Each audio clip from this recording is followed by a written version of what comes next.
नमस्कार दर्शकों, मैं हूं आचार्य मयंक शर्मा। दर्शकों, शनिदेव जो हैं बहुत जल्द वक्री होने जा रहे हैं। 29 जून से लेके 15 नवंबर तक शनिदेव जो हैं कुंभ राशि में ही वक्री अवस्था में रहते हैं। ज्योतिष में कहा गया है कि जब जब कोई शुभ ग्रह अगर वक्री होता है तो उसके शुभ फलों की वृद्धि होती है।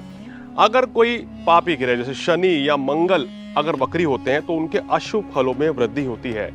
वक्री शनि की अवस्था में सभी राशियों को कुछ सावधानी रखने की जरूरत होती है और क्या कुछ खास करना चाहिए और किन चीज़ों से बचना चाहिए, ये आज हम आपको सभी 12 राशि वालों के बारे में बताएंगे कि उनको आने वाले समय में किन चीज़ों में सावधानी रखनी चाहिए, धन का निवेश करना चाहिए या नहीं करना चाहिए। क्योंकि शनि देव वक्री है तो कोई गलत कार्य ना हो जाए, जल्दबाजी में कोई गलत निर्णय ना ले बैठे, इसके बारे में भी आपको बताएंगे।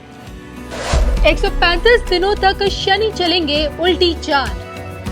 135 दिनों तक वक्री शनि की दृष्टि किन की लगाएगी लॉटरी। 135 दिनों तक क्या वक्री शनि लगाएंगे खुशियों पर ब्रेक। 135 दिनों तक शनि कृपा से मिलेगी कितनी दौलत। 135 दिनों तक दंडाधिकारी बनकर शनि दंड देंगे या फिर राहत। क्या कहती है शनि की वक्री चाल, देखे सिर्फ और सिर्फ धर्म ज्ञान पर। नमस्कार, धर्म ज्ञान के दर्शकों का स्वागत है। मैं हूं आपके साथ कविता राणा, मेरे साथ हमेशा की तरह आचार्य मयंक शर्मा जी। मयंक जी, स्वागत है आपका। धन्यवाद कविता जी। सभी दर्शकों को सादर नमस्कार।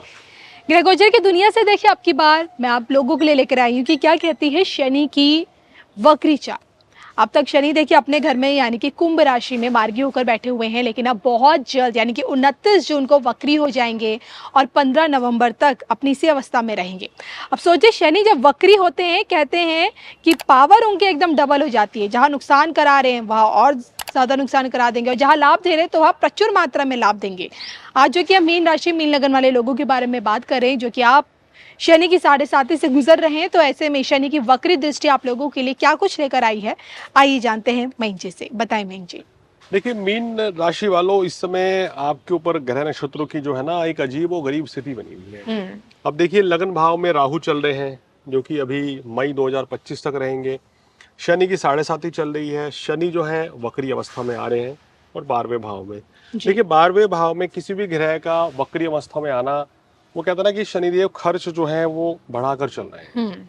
अब क्या होगा कि शनिदेव की डिग्रीज बहुत आगे चल गई थी, 20-22 डिग्री के ऊपर थे इस समय, और यहीं से फिर ये एक ब्रेक लगता है और 4.5 महीने अब जो हैं पीछे चले जाएंगे। यानी कि वापस फिर से आपको पूर्वा भाद्रपद से शतभिषा में ले जाएंगे नक्षत्र में। तो मतलब रिवर्स गियर जब लगेगा ना खर्च भाव में, परेशानी के भाव में, तो वो उस चीज को कम नहीं करता है, वो उस चीज को बढ़ा देता है। तो यहाँ पे शनिदेव 12वें भाव में बैठ के 7.5 के दौरान आपके चाहे अनचाहे हो सकता है कि भाई इस समय आप खुद ही अपने खर्चे बढ़ा लें, लोन ले लें, बड़ी गाड़ी ले लें, बड़ा घर ले लें। ये समझिए, पॉजिटिव भी समझिए, और इसके साथ साथ आपके खर्चे भी बढ़ा सकते हैं या आपकी किस्त बढ़ा सकते हैं, या आप जो कार्य कर रहे हैं उसमें थोड़ी सी अड़चन डाल सकते हैं। तो यहाँ शनिदेव का काम अब ये बढ़ेगा। तो वक्री होना खर्च के भाव में, सलाह मेरी यह है कि इन 4-5 महीनों में, 4.5 महीनों में कोशिश ये करें कि कोई बहुत ज्यादा आपका खर्च ना बढ़ाए, क्योंकि इससे आपका बजट किसी किसी महीनों में हिल सकता है। जिस महीने सूर्य का गोचर भी खराब रहेगा उस महीने भी दिक्कत आ सकती है, या जिस महीने आपका अगर मंगल का गोचर खराब रहेगा उस महीने भी आपको धन संबंधी परेशानी रह सकती है। बृहस्पति भी आपके तीसरे पराक्रम भाव में चल रहे हैं। तो कुल मिलाकर क्या है कि अगर आज शनि की बात करें तो भाई शनि का वक्री होना 12वें भाव में ये विदेशों में आपको सफलता दिलाता है। जो लोग प्रयासरत हैं विदेश जाने में, उनको यहाँ सफलता मिल सकती है। छात्रों को विदेश जाकर पढ़ने का मौका मिल जाएगा। लेकिन ये जो शनि है खर्च बहुत कराता है, तो इसलिए जब खर्च पहले से ही हो रहा है तो क्यों ना कोशिश ये की जाए कि आप अपने खर्चों को थोड़ा सा कंट्रोल करें। और खासकर वो लोग, कविता जी, मीन राशि वाले बहुत से लोग होंगे। अब देखिए, हर एज ग्रुप पे है ना, मैंने जैसे बताया कि सबके लिए 7.5 डिफरेंट फल देती है। 5 साल के बच्चे के ऊपर 7.5 है तो उसको क्या नुकसान होगा, खुद सोचिए। उसको क्या ध्यान रखना चाहिए अपनी एजुकेशन का, सेहत का। कोई युवा है जो जॉब ढूंढ रहा है, उसको नौकरी में वहां अपना थोड़ा ध्यान रखना चाहिए, कार्यस्थल में परेशानी आती है। कोई बिजनेसमैन है तो उनके काम धंधे में उतार चढ़ाव या खर्च अधिक बढ़ाते हैं शनिदेव। कोई बुजुर्ग व्यक्ति है तो उनको सबसे ज़्यादा हेल्थ इशू या बीमारी पे पैसा खर्च होना ये योग बनाते हैं। तो फर्क पड़ जाता है एज के अकॉर्डिंग, दशाओं के अकॉर्डिंग। अब हम एग्जाम्पल में 1 मिनट लूंगा दर्शकों का कि ये समझाने की कोशिश करता हूँ कि किस तरह से साढ़े साथी अलग अलग फल देती है। एक व्यक्ति है कविता जी जिसकी आयु 45 वर्ष है, वो करोड़पति अरबपति है, बड़ा बिजनेसमैन है। अब उसको इस समय पे क्या होगा, खर्च ज़्यादा बढ़ जाएगा अचानक से। हो सकता है कि कोई बिजनेस में एक्सपेंड करने के लिए लोन ले लें, बड़ा घर ले लें, बड़ी गाड़ी ले लें, तो वो क्या होगा, खर्च बढ़ेगा पर सकारात्मक रूप में बढ़ेगा। अब एक व्यक्ति मीन राशि वाला, उसकी ग्रह चाल ठीक नहीं चल रही है, वो संघर्ष कर रहा है, तो उसका क्या होगा कि बेचारे के पास नौकरी भी नहीं होगी, नौकरी होगी तो सैलरी कम होगी, खर्चे दोगुने बढ़ जाएंगे, तो परेशानी वहां ज्यादा बढ़ेगी। तो इस तरीके से साढ़े साथी हमें हर व्यक्ति को अलग अलग रूप में कम या ज्यादा परेशान करती है। अगर आपकी कुंडली में शनि शुभ है, शुभ भाव के कारक के स्वामी है, तो ये साढ़े साथी आपको परेशानी थोड़ा कम देती है, बस इतना फर्क है। चलिए मैं जी इसी के साथ अब मैं शनि की दृष्टि पर जाना चाहूंगी। शनि की तृतीय दृष्टि इनके लिए कैसी है? शनि की तीसरी दृष्टि धन भाव पे पड़ रही है, तो देखिए यहाँ आपको धन का निवेश नहीं करना चाहिए, किसी को पैसा उधार मत दीजिए जी। दाईं हाथ में तकलीफ होने के योग बनते हैं, तो राइट जो आपकी आई है उसमें थोड़ा ध्यान रखें।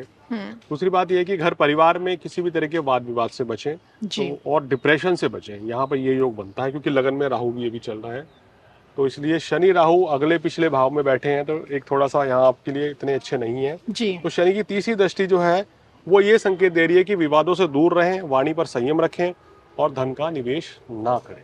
और इसी के साथ अगर हम बात करें शनि की सप्तम दृष्टि इनके लिए कैसी रहेगी? देखिए रोग, शत्रु, ऋण, परेशानियां ये बढ़ सकती है, चैलेंजेस बढ़ेंगे इस समय, कंपटीशन आपके काम में बढ़ेगा। आप कोई प्रोडक्ट लॉन्च करने जा रहे हैं, प्रोडक्ट बेस कोई काम करते हो, तो अब आपका कोई ना शत्रु ही कहूंगा इसको मैं, कोई कॉम्पिटिटर अगर आपका बढ़ रहा है और आपके काम को चैलेंज दे रहा है, तो एक तरीके से वो हमारा कहना चाहिए एनिमी भी हो जाता है या हमारा कॉम्पिटिटर भी है। और इस समय आपको कंपटीशन मार्केट में कुछ ज़्यादा अच्छा मिलेगा, इसके चलते आपको अपनी स्ट्रेटजी, अपनी रणनीति बदलनी पड़ सकती है, वो ज़रूरी भी है समय के अनुसार। तो इस चीज़ का भी आपको ध्यान रखना चाहिए। किसी भी तरह के विवाद से दूर रहें। कोर्ट कचहरी मुकदमे अगर इस तरह के विवाद चल रहे हैं तो लंबित हो सकते हैं, यानी कि डिले हो सकता है परिणाम आने में, तो कुछ सावधानियां रख के आपको चलनी चाहिए। और दशम दृष्टि भाग्य स्थान पर पड़ रही है, तो ये कभी कभी भाग्य में रुकावटें पैदा कर देती है, यानी कि भाग्य आपका रुक रुक के साथ देता है। धर्म कर्म में रुचि आपकी बरकरार रहेगी।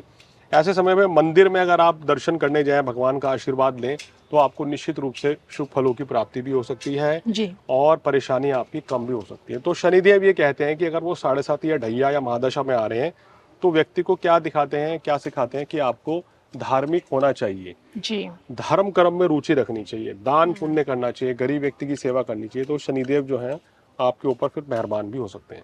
चलिए आपने शनि की तृतीय, सप्तम और दशम दृष्टि मीन राशि मीन लगन वाले लोगों के लिए कैसी रहेगी ये तो हमने देखिए महंगी से जान लिया, लेकिन अब बारी आती है कि इस दौरान उपाय क्या करने हैं आपको। उपाय के तौर पे आपको ये करना चाहिए कि शनिदेव की आराधना करनी चाहिए। शनिदेव के बीज मंत्र ओम शन शनेश्वराय नमः, इसका जाप डेली करें, हनुमान चालीसा करें। बहते जल में आपको क्या करना है, एक काले कपड़े में 1.25 किलो साबुत उड़द दीजिए, 11 बादाम लेके प्रत्येक शनिवार नदी में बहा दीजिए। कब करना है? शाम को 6 बजे के बाद।